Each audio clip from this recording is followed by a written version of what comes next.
जय श्री राधे कृष्ण। आप सभी का आपके अपने YouTube channel BK Mishra present में बहुत बहुत स्वागत है। आइए आज आप सब सुनेंगे महालक्ष्मी व्रत की कथा।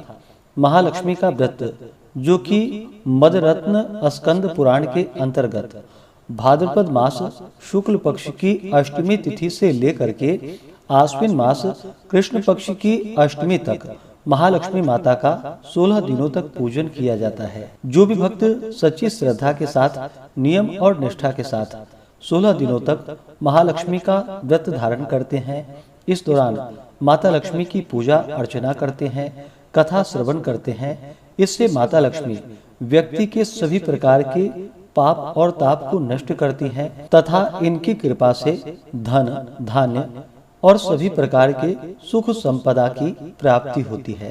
तो आइए सुनते हैं महालक्ष्मी व्रत की कथा। तो बोलिए प्रेम से महालक्ष्मी माता की जय, भगवान विष्णु की जय, सर्वदेवी देवता की जय। बहुत समय पहले की बात है। एक बार महर्षि श्री वेद व्यास जी हस्तिनापुर पधारे। उनका आगमन सुनकर महाराज धृतराष्ट्र ने उनको आदर सहित राजमहल में ले गए। स्वर्ण सिंहासन पर विराजमान कर चरणोदक ले उनका पूजन किया।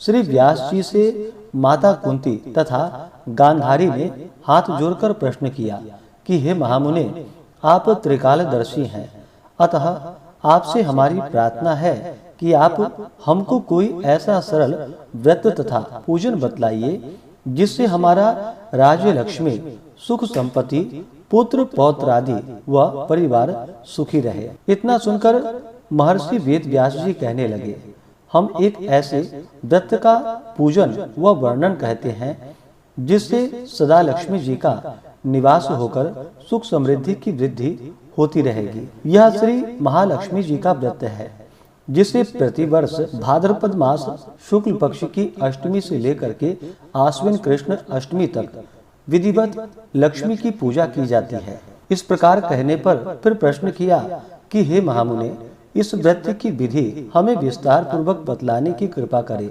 तब व्यास जी बोले कि हे देवी, यह व्रत भाद्रपद शुक्ल अष्टमी से प्रारंभ किया जाता है। इस दिन स्नान करके 16 सूत के धागों का डोरा बनाए, उसमें 16 गांठ लगाए, हल्दी से पीला करे, प्रतिदिन 16 दूब व 16 गेहूं डोरे को चढ़ाए। आश्विन कृष्ण अष्टमी के दिन उपवास रखकर मिट्टी के हाथी पर श्री महालक्ष्मी जी की प्रतिमा स्थापित कर विधिवत पूजन करे। इस प्रकार श्रद्धा भक्ति सहित महालक्ष्मी का व्रत पूजन करने से आप लोगों की राज्य लक्ष्मी में सदा अवृद्धि होती रहेगी। इस प्रकार व्रत का विधान बतलाकर श्री वेद व्यास जी अपने आश्रम को प्रस्थान कर गए। इधर समय के अनुसार भाद्रपद शुक्ल अष्टमी से गांधारी तथा कुंती अपने अपने महलों में नगर की स्त्रियों सहित व्रत का आरंभ करने लगी। इस प्रकार 15 दिन बीत गए। 16वें दिन आश्विन कृष्ण अष्टमी के दिन गांधारी ने नगर के सभी प्रतिष्ठित महिलाओं को पूजन के लिए अपने महल में बुलवा लिया। माता कुंती के यहाँ कोई भी महिला पूजन के लिए नहीं आई। साथ ही माता कुंती को भी गांधारी ने नहीं बुलाया। ऐसा करने से माता कुंती ने अपना बड़ा अपमान समझा। उन्होंने पूजन की कोई तैयारी नहीं की एवं उदास होकर बैठ गई। जब पांचों पांडव युधिष्ठिर, अर्जुन, भीम, नकुल और सहदेव आए तो कुंती को उदास देखकर पूछा कि हे माता, आप इस प्रकार उदास क्यों हैं? आपने पूजन की तैयारी क्यों नहीं की? तब माता कुंती ने कहा कि हे पुत्रों, आज महालक्ष्मी जी का व्रत का उत्सव गांधारी के महल में मनाया जा रहा है। उन्होंने नगर की समस्त महिलाओं को बुला लिया है और उसके 100 पुत्र ने मिट्टी का एक विशाल हाथी बनवाया, जिस कारण सभी महिलाएं उस बड़े हाथी का पूजन करने के लिए गांधारी के यहाँ चली गई हैं, लेकिन मेरे यहाँ नहीं आई। यह सुनकर अर्जुन ने कहा कि हे माता, आप पूजन की तैयारी कीजिए और नगर में बुलावा लगवा दीजिए कि हमारे यहाँ स्वर्ग से ऐरावत हाथी की पूजन होगी। इधर माता कुंती ने नगर में ढिंढोरा पिटवा दिया और पूजा के विशाल तैयारी होने लगी। उधर अर्जुन ने बाण के द्वारा स्वर्ग से ऐरावत हाथी को बुला लिया। इधर सारे नगर में शोर मच गया कि कुंती के महल में स्वर्ग से इंद्र का ऐरावत हाथी पृथ्वी पर उतारकर पूजा जाएगा। समाचार को सुनकर नगर के सभी नर और नारी, बालक एवं वृद्धों की भीड़ एकत्रित होने लगी। उधर गांधारी के महल में हलचल मच गई।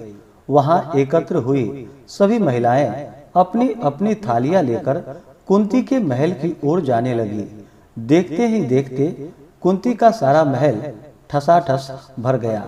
माता कुंती ने ऐरावत को खड़ा करने हेतु अनेक रंगों के चौक पुरवाकर नवीन रेशमी वस्त्र बिछवा दिए। नगरवासी स्वागत के लिए तैयारी में फूलमाला, अबीर, गुलाल, केसर हाथों में लिए पंक्तिबद्ध खड़े होकर जब स्वर्ग से ऐरावत हाथी पृथ्वी पर उतरने लगे तो उसके आभूषणों की ध्वनि गूंजने लगी। ऐरावत के दर्शन होते ही जय जयकार के नारे लगने लगे। सायंकाल के समय इंद्र का भेजा हुआ हाथी ऐरावत माता कुंती के भवन के चौक में उतर आया। तब सब नर नारियों ने पुष्पमाला, अबीर, गुलाल, केसर आदि सुगंधित पदार्थ चढ़ाकर उसका स्वागत किया। राज्य पुरोहित द्वारा ऐरावत पर महालक्ष्मी की मूर्ति स्थापित करके वेद मंत्रोच्चारण के द्वारा पूजन किया गया। नगरवासियों ने भी महालक्ष्मी पूजन किया। फिर अनेक प्रकार के पकवान लेकर ऐरावत को खिलाए और यमुना का जल उसे पिलाया गया। राज्य पुरोहित द्वारा स्वस्ति वाचन करके महिलाओं द्वारा महालक्ष्मी का पूजन कराया गया। 16 गांठों वाला डोरा लक्ष्मी जी को चढ़ाकर अपने अपने हाथों में बांध लिया। ब्राह्मणों को भोजन कराया गया। दक्षिणा के रूप में स्वर्ण, आभूषण, वस्त्र आदि दिए गए। तत्पश्चात महिलाओं ने मिलकर मधुर संगीत लहरियों के साथ भजन कीर्तन कर संपूर्ण रात्रि महालक्ष्मी व्रत का जागरण किया। दूसरे दिन प्रातः राज्य पुरोहित द्वारा वेद मंत्रोच्चारण के साथ जलाशय में महालक्ष्मी जी की मूर्ति का विसर्जन किया गया। फिर ऐरावत को विदा कर इंद्रलोक को भेजा गया। इस प्रकार जो स्त्रियां श्री महालक्ष्मी जी का विधि पूर्वक व्रत एवं पूजन करती हैं, उनके घर धन धान्य से पूर्ण रहते हैं तथा उनके घर में महालक्ष्मी सदा निवास करती है। इस हेतु महालक्ष्मी जी की यह स्तुति अवश्य ही इन मंत्रों के द्वारा करनी चाहिए। महालक्ष्मी नमस्तुभ्यम, नमस्तुभ्यम सुरेश्वरी, हरि प्रिये, नमस्तुभ्यम, नमस्तुभ्यम दयानिधे। इस प्रकार से जो भी भक्त सच्ची श्रद्धा के साथ भाद्रपद शुक्ल अष्टमी से लेकर के आश्विन कृष्ण अष्टमी तक महालक्ष्मी व्रत को धारण करते हैं, माता लक्ष्मी की पूजा अर्चना करते हैं, कथा को सुनते हैं तथा इस दौरान श्री सूक्त आदि का पाठ या श्रवण करते हैं, इससे माता लक्ष्मी प्रसन्न होकर के अपने भक्तों के सभी प्रकार के दुख व कष्टों को दूर कर देती हैं तथा सभी प्रकार के सुख और समृद्धि का आशीर्वाद प्रदान करती हैं। तो बोलिए प्रेम से माता लक्ष्मी की जय, सर्वदेवी देवता की जय। तो आशा करता हूँ कि यह कथा आपको अच्छा लगा हो। इसी प्रकार से ज्ञानवर्धक जानकारियाँ प्राप्त करते रहने के लिए, व्रत पूजा के बारे में जानने के लिए, कथा को सुनने के लिए चैनल पे अगर आप पहली बार आए हैं तो चैनल को लाल बटन दबा करके सब्सक्राइब करें, साथ में बेल आइकन घंटी को दबाएं ताकि आने वाली वीडियो का नोटिफिकेशन आपको समय से मिलता रहे। वीडियो को लाइक करें, शेयर करें। सुखी रहें और स्वस्थ रहें। आप सभी भक्तों पर माता लक्ष्मी का कृपा सदैव बना रहे। मिलते हैं फिर अगले वीडियो में। जय श्री राधे कृष्ण। धन्यवाद।